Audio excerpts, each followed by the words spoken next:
Greetings everyone.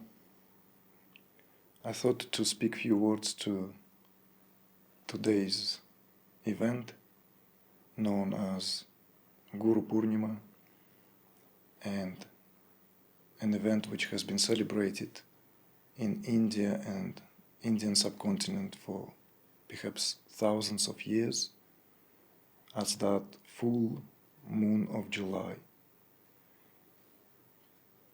We can go into the historical roots of this celebration, and Guru Purnima has been also celebrated now in the West, around the globe, since the counterculture of the 60s have embraced these Oriental teachings that came from mainly India, but also from China and Japan, where this full moon of July has been observed in various cultures in relation to what it represents. And of course, in India, it's a national celebration where all teachers, all guides, not just spiritual guides, but all teachers who carry profession of imparting knowledge of any kind, of any discipline, are being given thanks and recognition and gratitude. So it's a very straightforward, in a way, holiday celebration. But I wanted to maybe bring about this, what maybe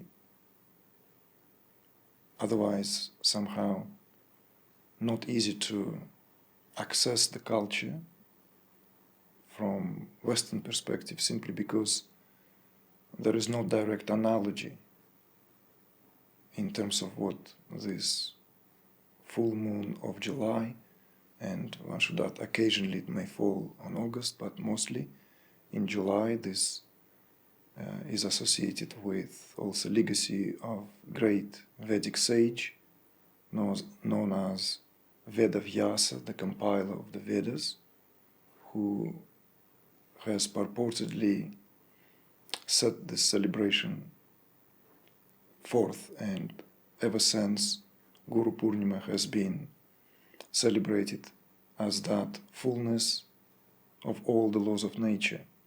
In other words, fullness of the absolute, fullness of creation. So that term Purnima, Purnima, simply means fullness. And Guru here, as we know, stands for that aspect, that universal principle responsible for concealment and revelation of light. So in other words, that Guru, that light is being concealed, that which abstracts, covers the light. And Ru is that principle that brings that light forth. So Guru is that universal principle, beyond just epithet given to a particular living being. That's what the universal principle really represents. So in reflecting on this, I thought how make it easier for the Westerners perhaps, or people who are not familiar with this unique, specific intricacies of Vedic Indian culture, can approach this, or understand, or simply recognize the deeper dimension. And I thought to speak about something which not maybe everyone will relate immediately, but this is an invitation to ponder on this, to sit with this and reflect on this. And that is the importance of sentiment in our life. Because whether we are aware of it or not, there is this something that makes us do what we do. There is this something that directs and guides all our actions. And I'm not just talking about desire or certain will to express ourselves and to leave a mark in the world in whichever way that may be possible or within our capacity. But I'm speaking to that subtler dimension of what really makes us vibrate and move at a very subtle level, something that moves our heart, and that belongs to a certain sentiment, or rather comes from a certain sentiment, something which we find often inexplicable affinity with, and due to that this brings about this certain activation, certain invocation of this inner feeling, very fine feeling, and that is encapsulated in that sentiment. Sentiment is not here spoken in terms of sentimentality towards something that we may express, although this may also contain some of these elements of how we relate to this or that event. But the sentiment here is spoken in terms of deep underlying affinity with something. And that something then translates into how we envision ourselves, our role, our place in what we do in this world, in what we do in terms of our social interactions, how we come across, how we come about. What is it that we are most responsive to? What moves our heart in certain waves of felicity, compassion, love, and recognition? All this is carried by that certain sentiment with which we, one way or another, begin to identify and also create that possibility for having that feeling re-invoked again and again whenever we are partaking, witnessing, reflecting on something, or have been met with something. Let me give you some examples so as to make it more visceral. For instance, any profession, any occupation, any involvement in a certain way that demands a lot of our input and kind of takes us completely, takes over all our being. And those lucky who have known this kind of power that overtakes us and drives us, gives us that sense of drive, will relate to this easier. For instance, it's the sentiment of that, in this case, associated with a certain profession, as I said, occupation, which is nothing short of a calling, a sentiment that musician shares in terms of that musicianship, a sentiment that every, perhaps, artist shares. Painters know this sentiment. Scientists know this sentiment. Martial artists know this sentiment. Any people of any given involvement where something somehow have demanded full, complete dedication on our part, invokes and produces that certain sense, in this case called a sentiment. And that sentiment then carries, feeds, reinforces, and propagates that what we have willingly or unwillingly, consciously or not, given ourselves in service of, or in terms of the field where we find how do we wish to express ourselves. So, religious sentiment or spiritual sentiment is not different. Just as that sentiment that may be carried by everyone who has ever gone through a certain hardship that is beyond just ordinary level of everyday life. Anyone who has ever shared a battle or have been in circumstances of cataclysmic events, everyone who has been given to the display of forces of nature, everyone who has went through something which, in a given set of circumstances, set us face to face with the sheer sense of mortality, then this will bring that certain sentiment. Just as when people get together, and you can see that that sentiment is shared by a certain group, and that individually held sentiment now is becoming collectively shared, collectively held sentiment.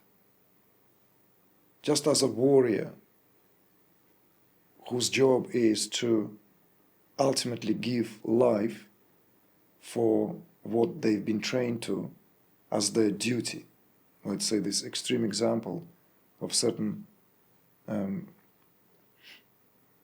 culturally rooted, but also transferable even to our day and age settings and situations. Then that sentiment would have that particular quality of that comradeship, that quality of someone who knows what it is like to face one's mortality, not as a concept, not just as some kind of read in the books or watched and seen in the movies, but actual reality of a being. Even if we don't go as far to such extremes as those who have gone through combat, but let's say people who have went through a military training, who were forced or called to go in military service, they all share that certain sentiment of what it went into being there that is not open to those who have not been there. In a more day-to-day life that we live now, this sentiment can be a sentiment of mothers who have raised more than just one child, mothers who have known what it is like to sacrifice their time, to sacrifice their interests, to go through that what motherhood demands of them. So that sentiment will also run through their being and would be invoked each time there is this something that comes as a reminder. And of course, it will be a shared sentiment among these women. So these examples, just to give us this direct taste and to make it relatable as what I'm trying to convey here in terms of how can Guru Purnima be understood outside of its cultural context, which may be exclusively linked to Vedic culture.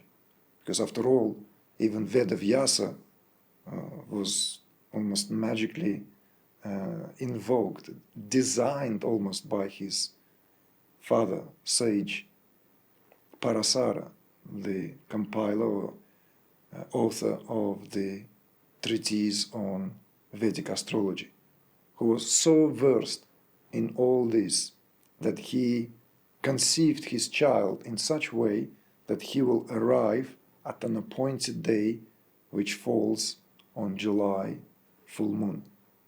And therefore, hence, this July full moon has been celebrated ever since as Guru Purnima. So outside of these cultural intricacies, how can we relate to this?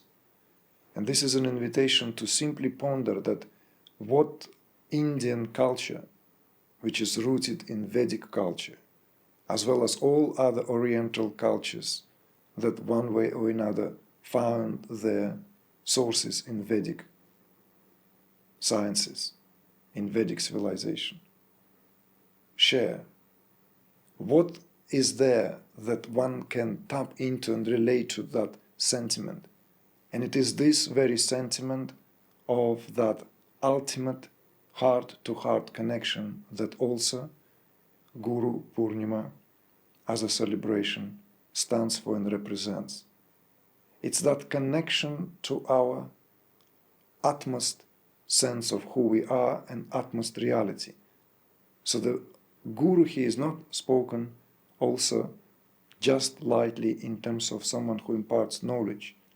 But if we are to look into it in the deepest dimension of the term, it represents the reminder of the ultimate goal of life.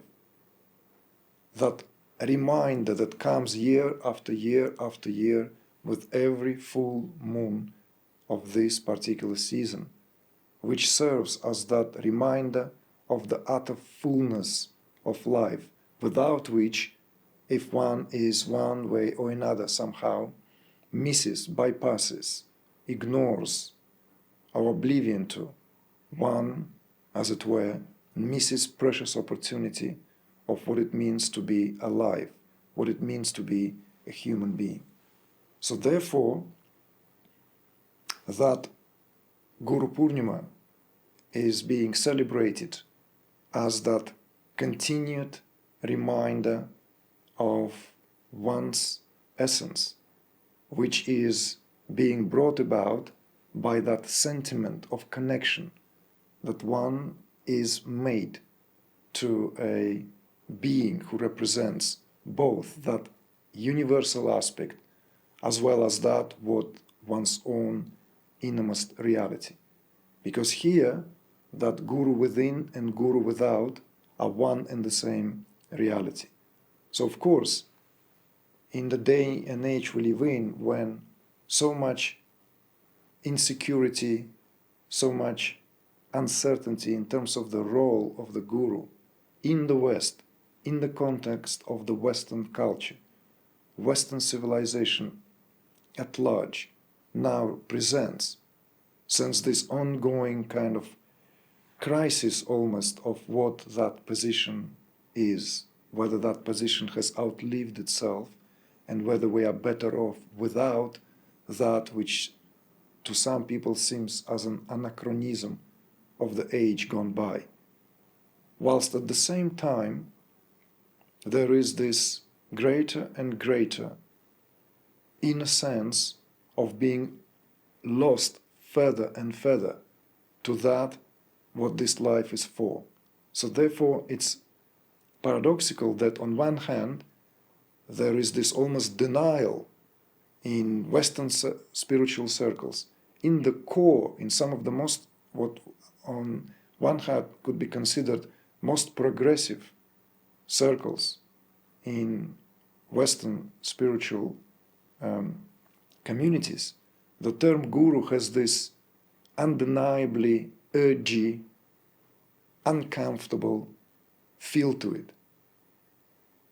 And I'm not speaking about why that is, because we have touched upon this over the last several years, that this is an inevitable because the culture we live in, it itself doesn't allow for the possibility of a spiritual authority in the face of what so-called age of pluralism, age of democracy is all about.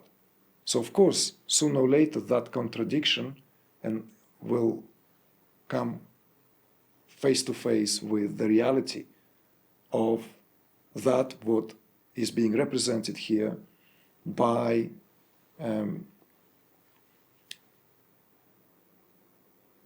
undoubtedly unprocessed and very often dismissed fact that that sense of spiritual authority here is squarely being projected onto certain living beings in order to withdraw from any sense of responsibility for one's own well-being, for one's own happiness and for one's own fulfillment. So in other words, that's the downside of what and how this whole relationship is being represented, which in this case, of course, it's a misrepresentation of that relationship. So therefore, culturally speaking, and whenever we are equipped with direct examples where there are some manipulations and there are some possibilities of this role being jeopardized in whichever way. This leads to further rupture in terms of how this role is being understood. But this is a reminder, and it's more like a kind of outspoken reflection in terms of that sentiment that I wanted to emphasize more, so as to tap into this, what it really represents. Because, as I have said earlier, that this, what runs through our life and in very large ways directs our actions, and our attitudes certainly come from what sentiments do we share. What sentiments do we share culturally with any of the particular culture, with any of its pockets, and how then that reflecting our own lived experiences, because that's what here is the most important part. Because sentiment can only be a sentiment when it is shared in the heart. Therefore, one cannot adopt the sentiment. It will be an artificial act. The sentiment can only make sense, or actually can only work, when it comes from that acuity of direct relation and connection that one has made through something, through this myriad of very intricate ways of how we've learned to be here, in a sense of what we consider this whole world is, ourselves, our place, our role. Even if these questions don't come to us on a daily basis, it doesn't matter. We are carrying these sentiments throughout life. And these sentiments in turn propitiate the quality of our heart, the quality of the feeling, which then feels that sense of fulfillment, without which there is no fullness. That fullness cannot be experienced. And the Guru Purnima is that reminder. The whole celebration of Guru Purnima is the reminder of the fullness of the moon, which reflects in its full measure the light of the sun as it bounces back and gives that glory of the full disk of the circle. In the same way, that fullness of the absolute is reflected through the relative, reflected through the qualities of our being here lived directly. And that comes from the quality of the heart. That heart here is dependent very much on what waves awash, what waves, what frequencies, what makes us move, what makes this whole life into something tangibly meaningful. Even if we completely may turn this the other way around, even if we recognize that all this is meaningless, that in itself steeped yet again in a sentiment, a certain sentiment, which then moves the heart. And we don't want to live this life without carrying these responses. We don't want to become aloof and numb. This is the last thing we want. Doesn't matter whether we fully understand this or not. Doesn't matter what spiritual philosophies and methodologies we embrace and feel affinity with. One thing we certainly don't want is that aloofness and complete numbness. So therefore this Guru Purnima is also a reminder that the fullness of the Absolute is in the fullness of this life, where that Absolute is an embodiment here. That life here is the body of that which known as one without the second. So tap into that sentiment and then that meaning of the Guru Purnima is being shared, recognized within yourself, the possibility of tapping into that what maybe culturally somehow feels remote.